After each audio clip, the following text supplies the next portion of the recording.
Hello everyone. So सेसर exam को सिर्फ 1 मंथ ही बचा है और ये टाइम आ गया है अपने प्रिपरेशन को बूस्ट अप करने का, स्पीड अप करने का। सो पहले आप जिस तरीके से रिवीजन कर रहे थे उसको थोड़ा सा फास्ट करना है अभी, सो दैट आप जल्दी से जल्दी सारे यूनिट्स को अच्छे से रिवाइज करो, क्वेश्चन प्रैक्टिस आपकी अच्छे से हो, रिवीजन एक प्रॉपर तरीके से कर पाओ। सो अभी मैं आपके साथ डिस्कस करूंगी मोस्ट एक्सपेक्टेड टॉपिक, मतलब ऐसे इंपॉर्टेंट टॉपिक जहां से आप इस बार सीएसआर में क्वेश्चन एक्सपेक्ट कर सकते हो इन टॉपिक से। सो आप जरूर ये देखिएगा कि आपने इन सारे टॉपिक्स को अच्छे से कवर किया है या फिर नहीं किया। अगर नहीं किया है तो अभी भी आपके पास 1 मंथ का टाइम है, तो इन टॉपिक्स को प्रॉपर तरीके से कवर कीजिए, पूरा कंसेप्ट इनका क्लियर कीजिए और इनसे इनके क्वेश्चन प्रैक्टिस कीजिए, क्योंकि ये ऐसे टॉपिक्स है जिससे आप इस बार एग्जाम में क्वेश्चन एक्सपेक्ट कर सकते हो। सो अभी स्टार्ट करते हैं। तो सबसे पहला टॉपिक यहाँ पे, मतलब ये बेसिकली जो टॉपिक्स यहाँ पर मैंने बताया ये यूनिट वाइज यहाँ पर है। सो जैसे फर्स्ट हम स्टार्ट करें बायोकेमिस्ट्री यूनिट से, तो बायोकेमिस्ट्री यूनिट में जो सबसे पहला जो इंपॉर्टेंट टॉपिक यहाँ पर आता है रामचंद्र प्लॉट। रामचंद्र प्लॉट में भी यहाँ से हर बार क्वेश्चन एक्सपेक्ट होता है, तो फर्स्ट इंपॉर्टेंट टॉपिक यहाँ पर आता है रामचंद्र प्लॉट। फिर नेक्स्ट यहाँ पर आता है enzyme kinetics and enzyme inhibition. Enzyme kinetics से भी मतलब सिंपल यहाँ पे क्या होगा, रेट ऑफ रिएक्शन होता है, माइकलिस मेंटेन इक्वेशन, यहाँ से इनहिबिशन से कॉम्पिटिटिव इनहिबिशन या फिर नॉन कॉम्पिटिटिव इनहिबिशन जो होता है, यहाँ से क्वेश्चन एक्सपेक्ट होता है। इसके बाद नेक्स्ट यहाँ पर आता है protein secondary structure. Secondary structure में जैसे अल्फा हेलिकल स्ट्रक्चर यहाँ पर आता है, बीटा प्लेटेड शीट्स होती है। अल्फा हेलिकल स्ट्रक्चर में भी हेलिकल स्ट्रक्चर में भी काफी डिफरेंट टाइप के स्ट्रक्चर्स आते हैं। तो नेक्स्ट इंपॉर्टेंट टॉपिक ये आता है। इसके बाद नेक्स्ट आता है कार्बोहाइड्रेट मेटाबॉलिज्म। कार्बोहाइड्रेट मेटाबॉलिज्म में सिंपल यहाँ पे मतलब क्रेब्स साइकिल यहाँ पर होगा, ग्लाइकोलिसिस यहाँ पर आ जाएगा। यहाँ पे कैसे ग्लाइकोजन के सिंथेसिस कैसे होते हैं, ग्लाइकोजन कैसे ब्रेकडाउन यहाँ पर होता है, ग्लूकोज कैसे बनता है, ग्लूकोनियोजेनेसिस होगा। ठीक है, ये सब टॉपिक्स कवर होंगे कार्बोहाइड्रेट मेटाबॉलिज्म में। इसके बाद नेक्स्ट यहाँ पर आता है, ये सारे टॉपिक यहाँ पर थे बायोकेमिस्ट्री के। अभी नेक्स्ट जो यूनिट यहाँ पर आते हैं सल्वा यूनिट आते हैं। सल्वा यूनिट में जो इंपॉर्टेंट टॉपिक है ट्रांसपोर्टर्स, मेम्ब्रेन ट्रांसपोर्टर्स जो होते हैं, डिफरेंट टाइप के ट्रांसपोर्टर्स है, उनका फंक्शन यहाँ पे क्या होता है, या फिर जो चैनल्स वहाँ पे प्रेजेंट है, मतलब कितने टाइप के चैनल्स वहाँ पे प्रेजेंट होते हैं, उनका रेट वहाँ पर क्या होता है ट्रांसपोर्ट को, यहाँ से क्वेश्चन एक्सपेक्टेड होता है। इसके बाद नेक्स्ट आता है साइटोस्केलेटन। साइटोस्केलेटन स्ट्रक्चर से भी क्वेश्चन आ जाता है कि मतलब कौन कौन से यहाँ पे प्रोटीन मॉलिक्यूल्स इन्वॉल्व होंगे, कौन कौन से यहाँ पे साइटोस्केलेटन स्ट्रक्चर यहाँ पर होते हैं जो बेसिकली रिस्पॉन्सिबल होते हैं सेल में एक सेल स्ट्रक्चर को स्टेबल करने के लिए। ठीक है, तो यहाँ पे कौन से यहाँ पर आता है। नेक्स्ट यहाँ पर आता है सेल साइकिल यहाँ पर होगा। सेल साइकिल तो मोस्ट इंपॉर्टेंट टॉपिक यहाँ पर है, यहाँ से क्वेश्चन एक्सपेक्टेड होता है। फिर नेक्स्ट यहाँ पर आता है मेम्ब्रेन फ्लूइडिटी। मेम्ब्रेन फ्लूइडिटी में सिंपल सा यहाँ पे लिपिड्स कौन से प्रेजेंट होते हैं, फॉर एग्जांपल सैचुरेटेड है, अनसैचुरेटेड है, या फिर इनका लेवल कैसे इंक्रीज और डिक्रीज करता है। ठीक है, नेक्स्ट यहाँ पर आता है, नेक्स्ट यहाँ पर होगा मॉलिक्यूलर बायो यूनिट से। यहाँ पे जो फर्स्ट टॉपिक है DNA repair and recombination, repair से सेम एंजाइम्स भी सब, मतलब यहाँ से क्वेश्चन बन जाता है। नेक्स्ट आता है eukaryotic transcription. Eukaryotic transcription important है, डिफरेंट टाइप के प्रमोटर्स यहाँ पे कौन कौन से फैक्टर्स यहाँ पर होता है। ठीक है, ये सब इंपॉर्टेंट होता है। नेक्स्ट आता है आरएनए स्प्लाइसिंग। आरएनए स्प्लाइसिंग भी एक और इंपॉर्टेंट टॉपिक यहाँ से बनता है कि जहां से क्वेश्चन एक्सपेक्टेड होता है। नेक्स्ट है लाइकोपेरॉन एंड ट्रिप्टोफैनोपेरॉन। रेगुलेशन से यहाँ पर होता है प्रोकैरियोटिक रेगुलेशन में लाइकोपेरॉन एंड ट्रिप्टोफैनोपेरॉन। इसके बाद नेक्स्ट देखते हैं, नेक्स्ट हमारे पास यहाँ पर आता है लैम्ब्डा फास्ट रेगुलेशन। ठीक है, लैम्ब्डा फास्ट रेगुलेशन से भी क्वेश्चन एक्सपेक्टेड होता है। नेक्स्ट है न्यूक्लियोसोम। अब न्यूक्लियोसोम में भी जो क्वेश्चन बनता है वो बनता है हिस्टोन वेरिएंट्स का, जैसे H1, H2, H3, H4, जितने टाइप के हिस्टोन प्रोटीन्स प्रेजेंट होता है इन सबके वेरिएंट्स होते हैं या फिर नहीं होते, या फिर वेरिएंट्स होते तो ये वेरिएंट्स कब हिस्टोन प्रोटीन में प्रेजेंट होंगे। सो नेक्स्ट आता है, नेक्स्ट सेल सिग्नलिंग यूनिट यहाँ पर है। यहाँ पर आता है जीपीसीआर सिग्नलिंग, मोस्ट इंपॉर्टेंट है, जीपीसीआर सिग्नलिंग से क्वेश्चन एक्सपेक्टेड होता है। नेक्स्ट है सेल जंक्शंस, डिफरेंट टाइप के जो जंक्शंस यहाँ पर होते हैं। ठीक है, सेल जंक्शंस। नेक्स्ट आएगा इसके बाद कैंसर एंड एपोप्टोसिस। अब कैंसर एपोप्टोसिस ये जो टॉपिक है ये आप सेल साइकिल के साथ कंबाइन करके पढ़ सकते हो कि जैसे सेल साइकिल पढ़ोगे, चेक पॉइंट्स वहां पर करोगे तो साथ साथ आपके कैंसर भी वहां पर कवर हो जाएगा और उसी के साथ एपोप्टोसिस भी कवर हो जाएगा। तो ये तीनों को मिला के यहाँ से एक या दो क्वेश्चन एक्सपेक्टेड होते हैं। पार्ट बी में भी आ सकता है, पार्ट सी में भी क्वेश्चन यहाँ से आता है। नेक्स्ट आता है फिर टोल लाइक रिसेप्टर। इम्यूनो का क्वेश्चन यहाँ पर, इम्यूनो से यहाँ पर आ जाता है टोल लाइक रिसेप्टर से, डिफरेंट टोल लाइक रिसेप्टर्स जो है इनका कहाँ पे जाके एक्शन होगा, क्या फंक्शन यहाँ पर होता है। नेक्स्ट आता है पोटेंसी। ये डेबाइस में यहाँ पर आता है पोटेंसी, जैसे सेल्यूलर पोटेंशियम करते हैं। ठीक है, पोटेंशियम यहाँ पर होगा। इसके बाद नेक्स्ट आता है सी एलिगेंस। नेक्स्ट डेबाइस को जो इंपॉर्टेंट टॉपिक है वो सी एलिगेंस होगा। सी एलिगेंस में जैसे वल्वा फॉर्मेशन होता है। ठीक है, एक्सेस यहाँ पे कैसी होती है, एक्सेस में कौन कौन से जीन्स यहाँ पे इन्वॉल्व होते हैं। एंड नेक्स्ट यहाँ पर आता है ड्रोसोफिला। ड्रोसोफिला इंपॉर्टेंट है, सेम यहाँ पे डोर्सल वेंट्रल एक्सिस यहाँ पे क्या होगा, ठीक है, सेगमेंटेड जीन्स, सब जीन्स के बारे में, एक्सिस भी कहाँ पर होता है, यहाँ से क्वेश्चन बन जाता है।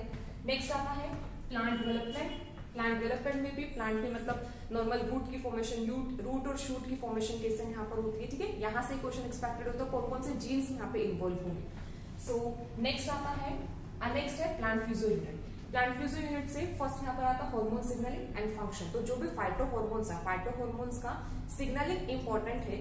सिग्नलिंग में कि कौन से टाइप के हार्मोन्स में रिसेप्टर्स कैसे प्रेजेंट है, इंट्रासेलुलर रिसेप्टर है या फिर मेम्ब्रेन रिसेप्टर से स्टेटमेंट बेस्ड क्वेश्चन बनता है, like which one of the following is a correct statement और इनकरेक्ट स्टेटमेंट, ऐसे क्वेश्चंस बनकर आता है। तो इसलिए यहाँ पे क्लियर होना चाहिए कि जो हार्मोन्स के रिसेप्टर्स हैं वो बेसिकली मेम्ब्रेन बाउंड है या फिर इंट्रासेलुलर, यहाँ पर उनके फंक्शन से भी क्वेश्चन बन जाता है डिफरेंट हार्मोन्स के। सो नेक्स्ट आता है टॉपिक फोटोसिंथेसिस। फोटोसिंथेसिस में लाइट रिएक्शन, डार्क रिएक्शन दोनों इंपॉर्टेंट है। लाइट रिएक्शन में फ्लो ऑफ इलेक्ट्रॉन्स कैसा होता है, डार्क रिएक्शन में जैसे कैल्विन साइकिल करते हैं, ठीक है, और उसके बाद C3 plants, C4 plants, C2 plants, इन सब के यहाँ पे मतलब C2 साइकिल जो C3 प्लांट्स में होती है, ये सब यहाँ से क्वेश्चन बनता है। नेक्स्ट आता है फाइटोक्रोम्स और फोटोपीरियोडिज्म। फाइटोक्रोम्स में भी कि यहाँ पे PR, PFR कैसे यहाँ पर होता है, फोटोपीरियोडिज्म, फ्लावरिंग यहाँ पे कैसे होते हैं, short tip plant, long tip plant, कितनी लाइट वहां पे चाहिए, मतलब एक्सपेरिमेंटल बेस्ड यहाँ से क्वेश्चन बन सकते हैं। इसके बाद नेक्स्ट यहाँ पर आता है सेकेंडरी मेटाबोलाइट। इंपॉर्टेंट टॉपिक है सेकेंडरी मेटाबोलाइट, बट ये थोड़ा सा क्रैमिंग पार्ट होता है कि आपको रटना ही पड़ेगा कि कौन कौन सी क्लासेस वहाँ पे मेटाबोलाइट्स की होती है, ठीक है। इसके बाद नेक्स्ट एनिमल फिजियो से आता है ECG सर्कुलेटरी सिस्टम का मोस्ट इंपॉर्टेंट टॉपिक होगा। इसके बाद नेक्स्ट आता है glands and hormones. Different glands कौन कौन से और वहां से कौन कौन से हार्मोन्स क्रिएट होता है, मैच द फॉलोइंग से यहाँ से क्वेश्चन बन सकता है। नेक्स्ट आता है नर्वस सिस्टम। नर्वस सिस्टम में न्यूरोट्रांसमीटर कैसे यहाँ पे मतलब न्यूरॉन्स कैसे हेल्प करती है सिग्नल्स को ट्रांसपोर्ट करने में, ठीक है, ये यहाँ पर होगा। नेक्स्ट उसके बाद आ जाता है जेनेटिक्स। जेनेटिक्स में जो इंपॉर्टेंट टॉपिक आता है वो आता है linkage and crossing over. So important है linkage and crossing over. Next आता है mapping with molecular markers. Important topic है मैपिंग विद मॉलिक्यूलर मार्कर्स। यहाँ से क्वेश्चन बन के आता है मॉलिक्यूलर मार्कर्स के साथ लिंक करके कैसे हम जीन्स को मैप कर सकते हैं। नेक्स्ट आता है mapping genes by interrupted mating. ये होगा कंजुगेशन में, जैसे नॉर्मली क्या करता है कंजुगेशन वहाँ पे परफॉर्म कर रहा है तो वहाँ पे इंटरप्टेड मेटिंग वहाँ पे की है, तो वहाँ पे ऑर्डर क्या होगा, वहाँ पे जीन्स का ट्रांसपोर्ट करने का, बेसिकली ऑर्डर किस जीन में वहाँ पे ट्रांसपोर्ट वहाँ पे जीन होने। नेक्स्ट आता है पेडिग्री एनालिसिस। पेडिग्री एनालिसिस में भी एक बार हर बार एक क्वेश्चन आता ही है, यहाँ पे भी सिंपल डोमिनेंट होगा, रिसेसिव होगा, ठीक है, ऐसे क्वेश्चन आ जाता है। नेक्स्ट उसके बाद यहाँ पे लोड स्कोर। लोड स्कोर एक इंपॉर्टेंट कंसेप्ट है, ऐसे पेडिग्री को भी यहाँ पे लोड स्कोर्स के साथ क्या करता है वहाँ पे रिलेट करके क्वेश्चंस बन जाता है। सो नेक्स्ट आता है, नेक्स्ट यहाँ पे इकोलॉजी यहाँ पर है। इकोलॉजी का फर्स्ट टॉपिक यहाँ पर आता है population growth curve. Growth curve में for example geometric growth curve है, डिफरेंट टाइप के जो ग्रोथ कर्व यहाँ पे एक्सपोनेंशियल है, तो यहाँ पे कैसे होगा, इनकी कैलकुलेशन कैसे, पॉपुलेशन साइज कैसे कैलकुलेट करते हैं। नेक्स्ट आता है बायोम्स। बायोम्स भी एक इंपॉर्टेंट टॉपिक है, यहाँ से हर बार एक क्वेश्चन देखने को मिलता है। सो ये भी एक क्रैमिंग पार्ट है जो आपको रटना ही पड़ेगा, याद करना पड़ेगा, डिफरेंट कंडीशंस क्या होते हैं डिफरेंट बायोम्स में। नेक्स्ट आता है नीश कॉन्सेप्ट। नीश कॉन्सेप्ट से भी एक क्वेश्चन एक्सपेक्टेड होता है कि यहाँ पे कौन से फंडामेंटल होगी, रियलाइज्ड होगी। सो नेक्स्ट आता है Lotka Volterra model. Lotka Volterra model हम करते हैं for the competition and the predator prey model, यहाँ से क्वेश्चन एक्सपेक्टेड है। नेक्स्ट है एवोल्यूशन। एवोल्यूशन में यहाँ पे फर्स्ट टॉपिक आता है natural selection and its type. Next आता है जूलॉजिकल टाइम स्केल। फिर से एक और इंपॉर्टेंट टॉपिक यहाँ पे जूलॉजिकल टाइम स्केल, जहाँ ये भी सेम क्रैमिंग वाला पार्ट है कि आपको रटना ही पड़ेगा कौन सा एरास वगैरह है, बट एक क्वेश्चन जरूर आता है, ठीक है, एक्सपेक्टेड है कि क्वेश्चन यहाँ से आएगा। इसके बाद नेक्स्ट है concept of neutral evolution. Neutral evolution से भी मतलब एक्सपेक्टेड रहता है। इसके बाद नेक्स्ट आता है हार्डी-वेनबर्ग लॉ। इंपॉर्टेंट टॉपिक है, न्यूमेरिकल यहाँ से बनते हैं। हार्डी-वेनबर्ग लॉ से फ्रीक्वेंसी कैलकुलेट करना, एलिलिक फ्रीक्वेंसी, जीनोटिपिक फ्रीक्वेंसी को कैलकुलेट करना। नेक्स्ट उसके बाद आता है मेटिंग सिस्टम। मेटिंग सिस्टम में सेम प्रोमिस्कस मेटिंग है, किस टाइप की मेटिंग सिस्टम वहां पर होगा, पॉलीएंड्रस है, पॉलीगाइनी वहां पर होगा। नेक्स्ट है एलोट्रिज्म। एलोट्रिज्म में हैमिल्टन्स रूल यहाँ पे कैसे कैलकुलेट करते हैं, ठीक है, इसका फॉर्मूला यहाँ पर क्या होगा। नेक्स्ट फिर यहाँ पर आता है अप्लाइड बायोस। अप्लाइड बायोस जो इंपॉर्टेंट टॉपिक यहाँ पर होता है वैक्सीन्स। वैक्सीन्स के बाद फिर नेक्स्ट यहाँ पर है ट्रांसजेनिक एनिमल्स। सो नेक्स्ट यहाँ पर आता है लास्ट यूनिट, यहाँ पर है लास्ट टेक्निक। यहाँ पे यूनिट टेक्निक में जो एक्सपेक्टेड टॉपिक है मतलब जहां से क्वेश्चन आ सकता है वो है फर्स्ट यहाँ पे पीसीआर एंड इट्स टाइप, ठीक है, डिफरेंट टाइप के पीसीआर यहाँ पर होंगे। पीसीआर का बेसिक प्रिंसिपल यहाँ पे क्या होता है, या फिर डिफरेंट टाइप के यहाँ पे पीसीआर कैसे रहती है। सो नेक्स्ट यहाँ पर आता है रिस्ट्रिक्शन मैपिंग। एक एक्सपेक्टेड क्वेश्चन है रिस्ट्रिक्शन मैपिंग से यहाँ से क्वेश्चन बनता है। नेक्स्ट आता है मॉलिक्यूलर मार्कर्स। मॉलिक्यूलर मार्कर में भी सेम RFLP, AFLP, RAPD, तो इन सब का मतलब क्लियर हो कि कैसे डोमिनेंट मार्कर कौन से है, कोडोमिनेंट मार्कर कौन से होता है, ठीक है। एलिलिक में भी यहाँ पे क्वेश्चन आ जाता है। नेक्स्ट सिक्वेंसिंग होगा। सिक्वेंसिंग में DNA सिक्वेंसिंग है, प्रोटीन सिक्वेंसिंग, दोनों टाइप की सिक्वेंसिंग इंपॉर्टेंट है। And next and last topic यहाँ पर आता है स्पेक्ट्रोस्कोपी। स्पेक्ट्रोस्कोपी में NMR, UV visible and CD spectroscopy.